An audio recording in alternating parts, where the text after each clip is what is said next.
The Piso family in the New Testament, the Pisos felt that they had a right to make a new religion based on Judaism, because they were descendants of the Herodian, Hasmonean hierarchy that appointed the Jewish high priests. Arrius Piso was called Mountanus in history. His name was Arrius, which is Mars. In Acts 17:22 they insert Arrius' name by mentioning Mars Hill. That is, Arrius Pagos, by making Arrius synonymous with hill, they make him a small mountain. If you stood at the bottom of Mars Hill, you could call it a mountain. But then others may argue that you were making a mountain out of a molehill. Although, that's exactly what the writers of the New Testament did. The above phrase was an inner circle reference, because the Hebrew word for mole also meant chameleon, which Arrius Piso certainly was, as he blended himself into the background of history. As I said before, the history books of the time were not so much history books, as they were family ledgers. So was the New Testament. They gave honor to their ancestors and themselves by writing them into the book of life, i.e. the New Testament. Also, by giving honorable mention to their relatives, they were inserting another way in which to claim authorship. It was one of the many ways that they used to copyright their work. Of course, since the Herods were Arrius Piso's relatives, he wrote them into his story. Herod the Great, King Herod, was his Arrius Piso's great-great-grandfather. Archelaus was his great-uncle, as were Antipas, Philip, and Herod the Tetrarch. Herodias, wife of Philip, was his great-aunt. Agrippa I was his grand-uncle, as was Tiberius Julius Alexander, brother of Tigranes. Aristobulus was his great-grandfather. Agrippa II, Berenice II, and Drusilla were his mother's first cousins. The Herodians in the New Testament salute Herodian, my kinsman. Romans 16:11 Herod the Great.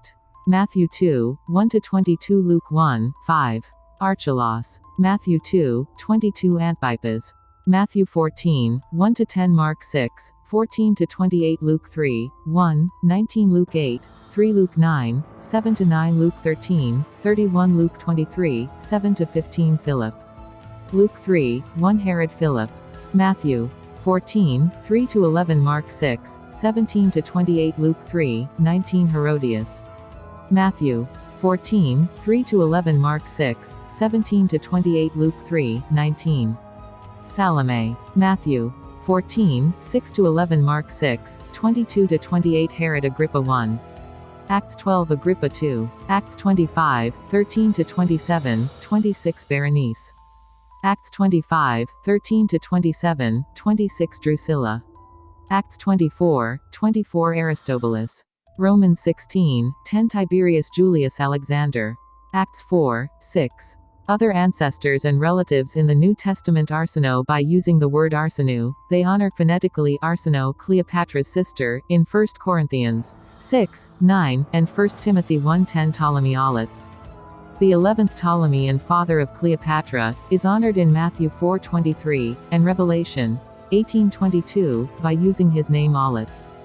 Aulus Vitellius. By his Allah's name in Mark 6:15, Matthew 5:39, 1 Timothy 5:25, 1 Corinthians 14:7. Augustus Caesar. In Luke 2:1 Arrius Piso. Specifically by his name Arrius in Acts 17:19 and 17:22, and as Appius in Acts 28:15, as the Latin word ver forum. In Acts, Mars Hill is Arrius Pagos in Greek. Otho. They honor Otho by using the word Othonian, for cloth, or bandage, in Luke 24:12, and John 19:40-20, 5-7. Cleopatra Selene. Anytime they use the word moon in Greek, they honor Cleopatra Selene, Cleopatra's daughter. We find her name used in Mark 13:24, Matthew 24:29, Luke 21:25, and Acts 2:20, 1 Corinthians 15:41, Revelation 6:12, 8:12, 12, 1, 21-23. Ptolemy Dionysius. By his Dionysius name in Acts 17:34. Ptolemy Lysanias. By Lysanias in Luke 3:1. Claudius Caesar. Acts 11:28, 18:2. Perseus the poet. Persis dropped the U, in Romans 16:12. Boionia Priscilla, Arrius Piso's wife. She is placed in the NT as the wife of Aquila the eagle, Romans 16, 3. Because she was married to Arrius Piso, who was now like the eagle at the top of the Roman standard. Also, 2 Timothy 4:19, Prisca, etc. Livy the writer. The family was related to Livy. Mentioned as Levi, in Luke 3:24, 29, and Luke 5:27, 29. Mark Antony, Marcus Antonius. Honored in the NT by the title of the Gospel, Book Mark. Mark Antony was also a Caesar. His mother was the sister of the grandfather Lucius Julius Caesar, of Julius Caesar, which makes him a second uncle of Julius Caesar. Cornelius Tacitus. As Cornelius in Acts 10, 1, 3, 7, 17, 21, 22, 24, 25, 30, 31. Dio Chrysostom, i.e., Trajan. By using the word Chrysis for short, they honor Otto's nephew. Chrysis means gold, as does Flavius. It is used in Matthew 2:11, and all through the NT. Julius Caesar, whom Julius Piso was named after. As Julius's in Acts 27, 1, 3. Julia Livilla, Caligula's sister. In Romans 16, 7 is Julia. Justus Piso. As Justus in Acts 1:23, 18, 7, and Colossians 4:11. Publius Hadrian. As Publius in Acts 28, 7, 8.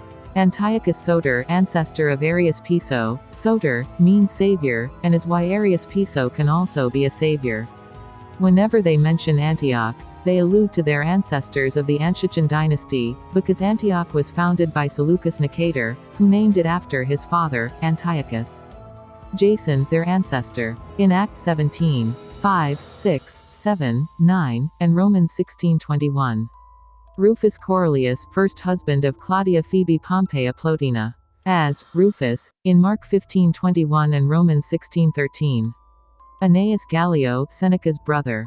As himself in Acts 18:12, 14, 17. Aeneas Seneca. As Ananias phonetic equiv. Of Aeneas with second and switched with second. In Acts 5, 1, 3, 5. Olympias, wife of Philip of Macedonia. As Olympias in Romans 16:15. Felix, the husband of Drusilla, daughter of Agrippa I. In Acts 24:24. Ovid. As Obed, in Matthew 1, 5, and as Jobbed, in Luke 3:32. Here, Arius jokes about writing Job, as Josephus. Gaius Calpurnius Piso. As Gaius in Acts 19:29, 20, 4, and in 1 Corinthians 1:14, and Romans 16:23, and the third epistle of John, verse 1. Pliny, Secundus the Younger. In Acts 20, 4. Lucius Calpurnius Piso. As Lucius in Acts 13, 1, and Romans 16:21. Tiberius Caesar. Luke 3, 1. Silius Titianus Aetolicus, Otto's brother, and Trajan's father. As Aetolicus in Acts 10, 1. Matthias the high priest. Remember, Arrius Piso writing as Josephus ben Matthias, and he is descended from the high priests. And Arius was. Matthias is in Acts 1:23, 26. Lucan the poet. Luke is short for Lucan, Acts 16:10, 20, 5. John Hyrcanus. As Josephus, Arrius Piso writes so much about John Hyrcanus, that the name John becomes synonymous with Hyrcanus. John Hyrcanus was Arrius Piso's great-great-great-great-great-grandfather. They honor him with the title of the fourth gospel. Also, Hyrcanus is Greek for John, in Hebrew.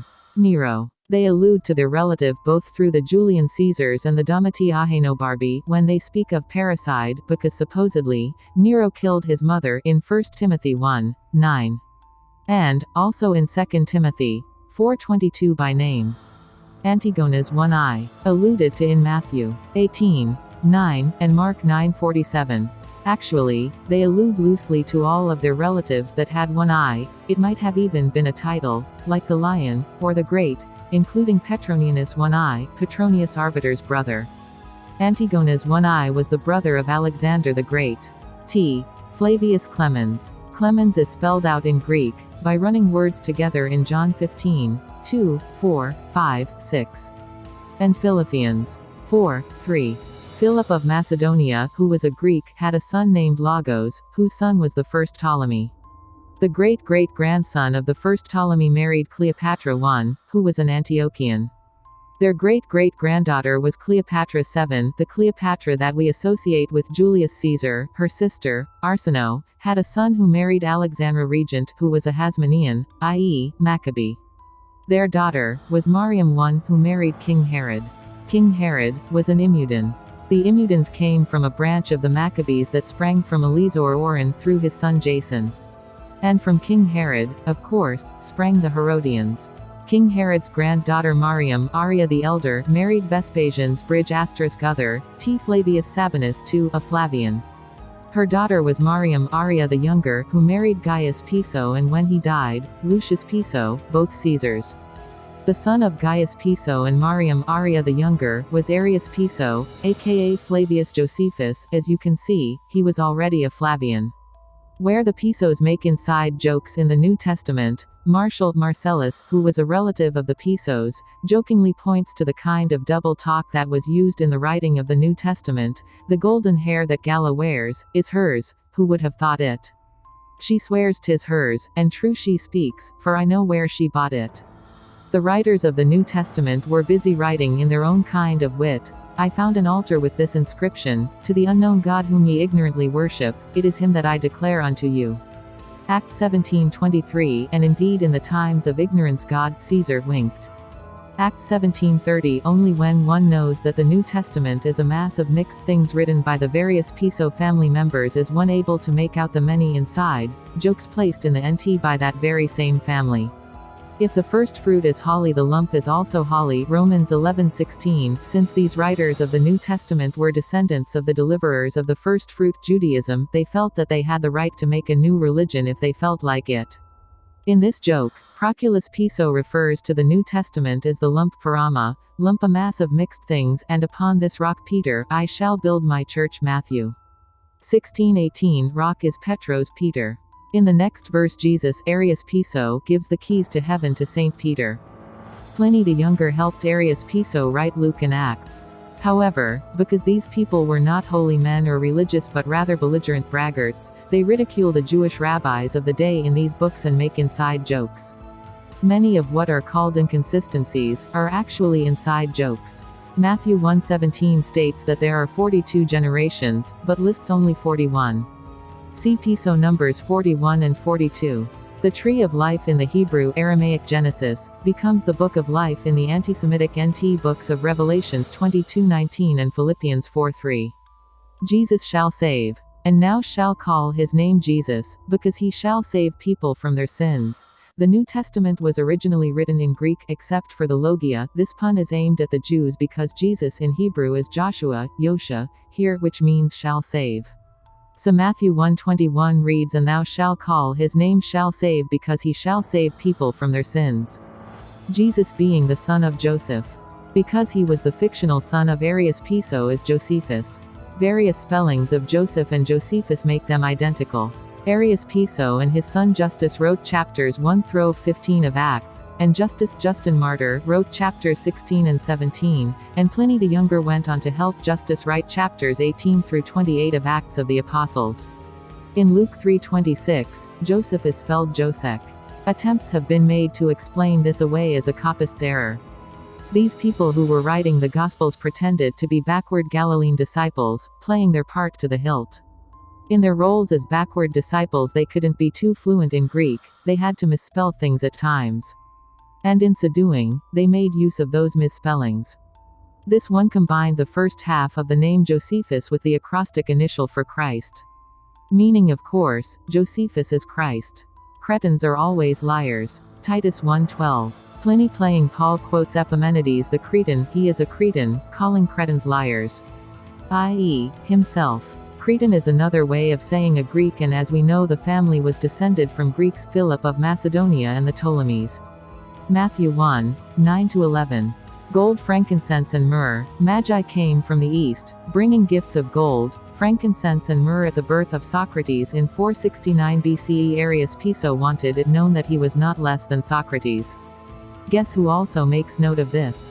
Lucian aka Marcus Aurelius, Piso's great-grandson. Salute Herodian, my kinsman. Romans 16:11. That's right, a Roman salute to the Herodian hierarchy, their kinsmen. King Herod was Arrius Piso's great-great-grandfather. Thanks for watching. Please subscribe and I will see again for the next video.